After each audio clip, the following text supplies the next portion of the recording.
Olá pessoal, na aula 6 a gente vai falar sobre entalpia de combustão. Antes disso, é interessante a gente fazer uma análise sobre os aspectos de algumas reações de combustão. Aqui eu coloco para vocês um esquema que representa uma equação química de combustão e como a gente pode ver, uma reação de combustão nada mais é do que uma reação de oxidação entre um combustível e um comburente, levando à produção de produtos com liberação de energia na forma de luz e também calor. Um exemplo aqui de uma reação de combustão é essa, representada por meio dessa equação química, em que enxofre sólido reage com o gás oxigênio, que é o comburente, levando à formação de dióxido de enxofre. Aqui eu apresento para vocês a queima do gás hidrogênio, levando à formação de água, e também a queima do magnésio metálico sólido, levando à formação de óxido de magnésio. Notem que, para os três exemplos, o comburente é sempre o gás oxigênio, e ao longo do nosso curso, as reações de combustão que a gente vai estudar sempre vai ter gás oxigênio como comburente, como a substância que alimenta a combustão. Um segundo ponto importante é que, embora eu não tenha representado aqui, em todos os exemplos ocorre a liberação de energia na forma de luz e calor. E importante notar também que as substâncias que eu coloquei aqui como combustíveis, atuando como combustível da reação de combustão, não apresentam átomos de carbono, ou seja, são substâncias inorgânicas. Normalmente a gente está acostumado a trabalhar com reações de combustão envolvendo combustíveis formados principalmente por carbono e hidrogênio, os chamados compostos orgânicos. Neste caso, eu coloquei exemplos de combustíveis inorgânicos para destacar para vocês que não somente compostos orgânicos podem atuar como combustíveis, os compostos inorgânicos também podem sofrer combustão, ou seja, eles também podem agir como combustíveis. Dá uma olhadinha nessa última equação química que representa a queima do magnésio. Nessa figura, a gente consegue observar o magnésio metálico na forma de uma pequena fita, uma fita bem fininha, no estado sólido. Perceba que a coloração é prateada e se a gente fornece energia necessária para a reação acontecer por meio de um isqueiro, por exemplo, a reação de combustão é iniciada e se mantém de forma autossustentada até que todo o magnésio seja queimado. Perceba que depois o magnésio é transformado em outra substância, num sólido esbranquiçado chamado óxido de magnésio. A gente pode tentar imaginar o que está acontecendo durante esse processo de oxidação, imaginando os átomos como pequenas esferas rígidas. No caso do magnésio, como ele é um sólido metálico, a gente pode representá-lo como um empilhamento de átomos de magnésio. O gás oxigênio que alimenta a combustão, o comburente, como ele é um composto molecular, a gente pode imaginá-lo como formado pela união de dois átomos de oxigênio, formando unidades chamadas moléculas. Molécula nada mais é do que átomos unidos por ligação covalente. Aí a gente pode imaginar que as moléculas de gás oxigênio vão entrar em colisão com os átomos de magnésio, que formam o metal magnésio, e se essas colisões acontecerem com energia suficiente, pode levar à formação de um novo composto, com a incorporação desses átomos de oxigênio. Ou melhor, átomos de oxigênio formando comburente passam a estar ligados com os átomos de magnésio, que inicialmente formavam o combustível. Isso leva à formação de um novo composto. Então perceba que uma reação de combustão também pode ser chamada de reação de oxidação, pois átomos de oxigênio do comburente passam a estar ligados com os átomos que inicialmente formavam os combustíveis. Perceba que existe oxigênio ligado com enxofre, oxigênio ligado com hidrogênio e oxigênio ligado com magnésio. Depois, quando a gente começar a estudar eletroquímica, a gente vai aprofundar nossa visão sobre reações de oxidação e a gente vai conseguir representar o estado de oxidação de cada átomo por meio de uma visão mais quantitativa.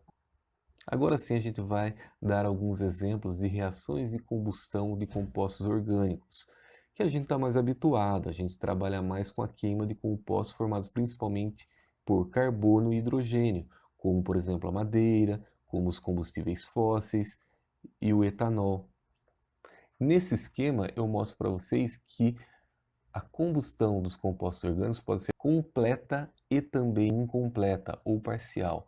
Quando a queima do composto orgânico, ou seja, quando a queima do composto formado principalmente por carbono e hidrogênio é completa, ocorre a formação de CO2 e água. Exemplo, eu estou dando aqui uma equação química que mostra, que representa a queima do gás metano.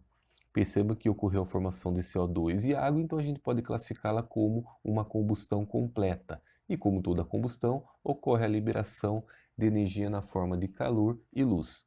Se a queima for incompleta, pode acontecer a formação do CO mais água, como demonstrado nesse segundo exemplo, mas também pode ocorrer a formação de carbono e água, como mostrado no terceiro exemplo. Três aspectos são importantes aqui. Primeiro de tudo, em reações envolvendo compostos orgânicos, sempre vai ter a formação de água. E um segundo aspecto importante que a gente viu anteriormente é que a oxidação de um combustível se dá pela ligação de átomos de oxigênio com os átomos que anteriormente formavam as substâncias combustíveis. Mas não somente. Notem aqui que o carbono não está ligado com nenhum átomo de oxigênio. Isso indica que uma oxidação também pode se dar pelo rompimento de ligações de carbono com hidrogênio.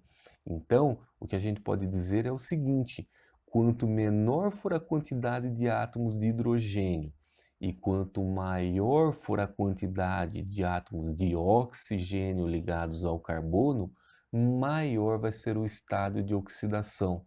Logo, mais completa vai ser a reação de combustão. E perceba o seguinte: conforme aumenta o estado de oxidação, quanto mais completa é a reação de oxidação, mais energia é liberada para o ambiente. Eu coloco uma síntese do que eu falei aqui para vocês. E, para finalizar, é importante notar o seguinte, que embora a gente represente as equações de forma separada, quando acontece uma queima de um composto orgânico de maneira incompleta, significa que todas as reações, as três reações representadas aqui, poderão acontecer. Significa, por exemplo, se a gente tiver 2 litros de gás metano e esses 2 litros esteja queimando de maneira incompleta, o que vai acontecer é que partes dos 2 litros está sendo transformada em CO2, uma outra parte em CO e uma outra parte vai estar sendo convertida somente em carbono e água. E outra coisa, se a substância combustível conter bastante átomos de carbono, muitas outras substâncias podem ser formadas. Por exemplo, no caso da queima do óleo diesel e também da gasolina, ocorre a formação de uma classe de compostos chamadas de hidrocarbonetos policíclicos aromáticos. Como o próprio nome diz, são compostos que têm bastante anéis aromáticos em sua constituição. Existem muitos estudos sobre esses compostos policíclicos aromáticos porque tudo indica que eles são cancerígenos, que eles podem causar câncer. E uma questão que fica é a seguinte: o que pode levar uma queima a acontecer de maneira incompleta? O motivo principal que eu posso falar para vocês é a falta, a insuficiência de oxigênio. Então, se não existir oxigênio, gás oxigênio suficiente para fazer com que o combustível seja convertido em CO2 em água, vai ocorrer a formação de carbono e também de monóxido de carbono. Agora sim a gente vai falar sobre o calor liberado durante essas reações de combustão. Entalpias de combustão, símbolo ΔHC minúsculo. Antigamente a gente falava calor de combustão, hoje é um termo que já está em desuso, mas que de vez em quando ainda costuma aparecer nos exercícios. Entalpia de combustão nada mais é que o calor liberado durante a combustão completa de um mol de certo combustível. Então perceba que a definição fixa a quantidade de combustível que está sendo utilizado, 1 mol, e diz que é a energia liberada para a queima completa, ou seja, durante a queima que leva à produção de CO2 e água. Unidade de medida do calor que vai ser liberado é kJ por mol, mas também pode aparecer quilocaloria por mol. Aqui eu dou um exemplo para vocês de uma equação química que é compatível, que é correspondente à variação de entalpia de combustão. Notem que essa equação química demonstra que o combustível está sendo convertido em CO2 em água, então a combustão está sendo completa e a quantidade de combustível utilizada é 1 mol. Logo, essa equação é compatível com esse valor de ΔH de combustão. Quando essa reação acontece, 890 kJ são liberados por mol de metano. E se a gente dobrar as quantidades envolvidas nessa reação? Obviamente que o calor que vai ser liberado vai dobrar, só que a gente não pode modificar a variação de entalpia de combustão, porque ela é um parâmetro que foi definido para a queima de 1 mol de combustível. Então, o que a gente pode fazer é o seguinte, a gente pode calcular a quantidade que vai ser liberada e chamar simplesmente de ΔH. Ok, dobrou as quantidades, a quantidade de energia vai ser liberada e aí você vem e coloca ΔH igual ao valor que você calculou. Então tomem cuidado. Aqui o ΔH de combustão é um parâmetro definido para 1 mol de combustível que está sendo queimado. Se a equação química demonstrar uma quantidade maior do que 1 mol de combustível, a gente faz o cálculo e chama esse valor simplesmente de variação de entalpia. Ponto final. Primeiro exercício, o enunciado diz o seguinte: escreva as equações correspondentes à entalpia de combustão dos seguintes compostos. Ele dá um hidrocarboneto e também dá um álcool para a gente escrever as equações. Lembrando que entalpia de combustão é definida para a queima completa de determinado combustível. Então, basta a gente equacionar a queima desses compostos, levando à formação de CO2 e água. Então, começando pela letra A, C5H10 vai reagir com gás oxigênio. Como a gente está querendo escrever uma equação compatível com a entalpia de combustão, tem que ser uma queima completa, então vai formar CO2 e água. Fazendo o balanceamento, percebam que do lado dos reagentes, nessa fórmula, cada fórmula contém 5 átomos de carbono, então desse lado também tem que ter 5 átomos de carbono. O problema é que cada fórmula de CO2 só fornece um carbono.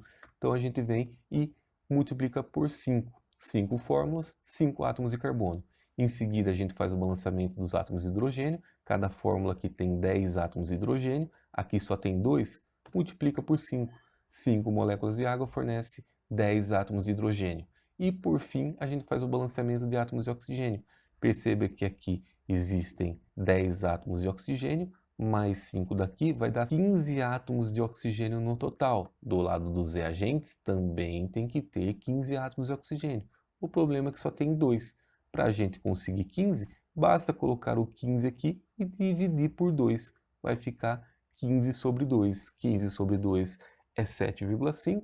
7,5 vezes 2 vai dar 15. Equação química balanceada. No caso do etanol, a gente equaciona da mesma maneira, a gente precisa de uma queima completa para que a equação seja compatível, correspondente ao ΔH de combustão. Fazendo o balanceamento, existem 2 átomos de carbono por fórmula do etanol, a gente vem aqui e duplica a quantidade de fórmulas de CO2. Depois, existem 6 átomos de hidrogênio por fórmula. Aqui só tem 2 hidrogênios por fórmula, basta triplicar, vai aparecer 6 átomos de hidrogênio. E por fim, a gente sempre deixa para fazer o oxigênio. Perceba que aqui tem 4 átomos de oxigênio, mais 3 aqui vai dar 7 átomos de oxigênio. Do lado dos reagentes tem 1 oxigênio dessa fórmula e 2 dessa fórmula. Só tem 3. Como é que a gente faz para obter 7? Multiplica por 3 aqui. Vai dar 6 oxigênios no total aqui, com mais 1 daqui, 7 átomos de oxigênio. Importantíssimo, para que a equação química de combustão seja compatível com o ΔH de combustão, como eu falei para vocês, a queima tem que ser completa. A equação tem que mostrar a formação de CO2 e água. E um segundo ponto importante é o seguinte: necessariamente tem que ser a queima de 1 mol de combustível. Então eu só destaquei aqui, a gente nem trabalhou, a gente nem alterou os valores dos coeficientes dos combustíveis, mas eu destaco aqui que sempre tem que ser 1 para que a equação seja compatível com o ΔH de combustão. Exercício 2. A combustão completa do etino, mais conhecido como acetileno, é representada na equação abaixo. Calcule a quantidade de energia que é liberada pela combustão de 130 gramas de acetileno, considerando o rendimento dessa reação igual a 80%. O enunciado dá as massas molares do hidrogênio e do carbono e também fornece a equação química com o ΔH de combustão.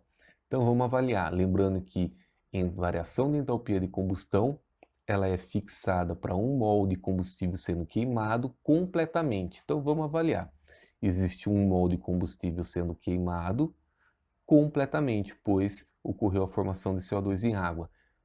Com isso, a gente conclui que o valor do ΔH de combustão é compatível com as quantidades demonstradas na equação química balanceada. Ou seja, o valor que é liberado refere-se a essas quantidades demonstradas na equação química. Segundo ponto, no enunciado, na pergunta feita pelo enunciado, ele só faz referência à energia que vai ser liberada a partir da queima de 130 gramas de acetileno. Então, o foco da nossa atenção vai ser nessa coluna e nessa coluna. A pergunta do exercício é: qual a quantidade de energia? Então, vem aqui e já coloca X, que é o valor que a gente quer calcular, em kJ, a partir da queima completa de 130 gramas de acetileno. Basta vir aqui e representar 130 gramas de acetileno. Com isso, a gente organizou os nossos dados e já obteve a primeira linha da regra de 3, que é sempre proveniente do enunciado do exercício. A segunda linha da regra de 3, como a gente já sabe, é proveniente da equação química balanceada. Então, notem que quando 1 mol de acetileno é queimado completamente, ocorre a liberação de 1.255 kJ. O único probleminha é o seguinte: perceba que as unidades dessa primeira coluna não estão compatíveis. Então a gente vai ter que fazer uma conversão. Tanto faz converter 1 mol de acetileno para grama, quanto 130 gramas para mol. Eu vou optar para fazer a conversão de grama para mol. Para fazer isso, a gente precisa da massa molar, a massa de 1 mol. Calculando a massa molar dessa substância, do C2H2, vai ficar 2 carbonos, 2 vezes a massa molar do carbono, que vale 12. 2 hidrogênios, 2 vezes a massa molar do hidrogênio, que vale 1. Fazendo a continha, vai dar 2 vezes 12, 24, mais 2, 26 gramas por mol. Interpretando a massa molar, a gente chega aqui. 26 gramas de C2H2 corresponde a 1 mol, 130 gramas de C2H2 vai corresponder a que valor? Y. Basta chamar o valor que você quer calcular de Y e multiplicar os opostos. Com isso, a gente chega no valor 5 mol. Substituindo aqui, 130 gramas corresponde a 5 mol, a gente pode já cancelar mol de acetileno com mol de acetileno e multiplicar os opostos. Vai ficar 1 vezes x igual a 5 vezes 1.255. O valor resultante vai ser 6.275 kJ. Essa é a resposta final? Não. Cuidado que no enunciado do exercício ele fala para a gente considerar um rendimento de 80%. Fazendo isso, a gente chega na seguinte interpretação: o valor que a gente calculou corresponde a um rendimento de 100%. Qual seria a energia liberada se o rendimento fosse de 80%? A gente chega nessa regrinha de 3, basta multiplicar os opostos, a gente vai obter 5.020 kJ. Agora sim, chegamos na resposta final. Chegamos ao final dessa aula 6, quero deixar um abraço a todos e até a nossa próxima aula.